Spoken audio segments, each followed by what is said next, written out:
తిరుమల శ్రీవారి మహిమలు అనేకం. ప్రతి రాయి, ప్రతి చెట్టు, ప్రతి గాలి కూడా స్వామి కరుణను గుర్తు చేస్తుంది. ఆ మహిమల్లో ఒకటి అనంతాళ్వార్ గారి కథ. అనంతాళ్వార్ శ్రీ వైష్ణవ సాంప్రదాయంలో గొప్ప ఆళ్వార్. ఆయన సంకల్పం స్వామి శ్రీనివాసుడికి పూలమాలలు సమర్పించడం. తిరుమలలోని పుష్పవాటికను స్వయంగా నిర్మించి ప్రతిరోజు పూలను పెంచి వాటితో మాలలు తయారు చేసి స్వామికి సమర్పించేవాడు.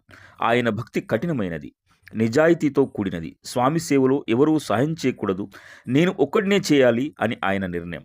ఆ పుష్పవాటికలో ఉదయం సూర్యకిరణాలు పడుతుంటే అనంతాళ్వార్ పూలను సేకరించి మాలలు తయారు చేస్తూ స్వామి నామస్మరణ చేస్తూ ఉండేవాడు. ఆయన కష్టాన్ని చూసి స్వయంగా శ్రీనివాసుడు చిన్న బాలుడి రూపంలో వచ్చి సహాయం చేయాలని ప్రయత్నించాడు. ఆ బాలుడు పూలను సేకరించి మాలలు తయారు చేయడంలో సహాయం చేయసాగాడు. కానీ అనంతాళ్వార్ కఠిన నియమాలను పాటించేవాడు.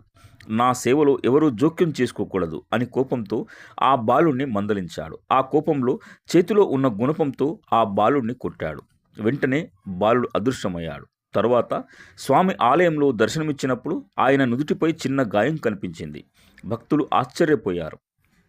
అనంతాళ్వార్ గ్రహించాడు, తాను కొట్టింది ఎవరో కాదు, స్వయంగా శ్రీనివాసుడే అని. వెంటనే పశ్చాత్తాపంతో కన్నీళ్లు పెట్టుకున్నాడు. స్వామి, నా అజ్ఞానం, నా కఠినత్వం వల్ల మీకు గాయం అయ్యింది, దయచేసి క్షమించండి అని ప్రార్థించాడు. స్వామి చిరునవ్వుతో అన్నాడు, అనంతా, నీ భక్తి నిజమైనది, నీ కోపం కూడా నా సేవలోనే పుట్టింది. ఈ గాయం నాకు తీయని గుర్తు. నీ పూలమాలలు ఎప్పటికీ నా ఆలయంలో ప్రత్యేక స్థానం పొందుతాయి. ఆ రోజు నుండి తిరుమలలో స్వామికి సమర్పించే పూలమాలలు అనంతాళ్వార్ మాలలుగా ప్రసిద్ధి చెందాయి. ఈ సంఘటన భక్తికి, నిజాయితీకి, స్వామి కరుణకు నిదర్శనం. ఇప్పటికీ తిరుమలలో స్వామి ఆలయంలో పూలమాలలు సమర్పించే సాంప్రదాయం కొనసాగుతుంది. ప్రతి మాలలో అనంతాళ్వార్ భక్తి ప్రతిబింబిస్తుంది. భక్తులు ఈ కథను విని స్వామి సేవలో నిజాయితీ, అంకితభావం ఎంత ముఖ్యమో తెలుసుకుంటారు.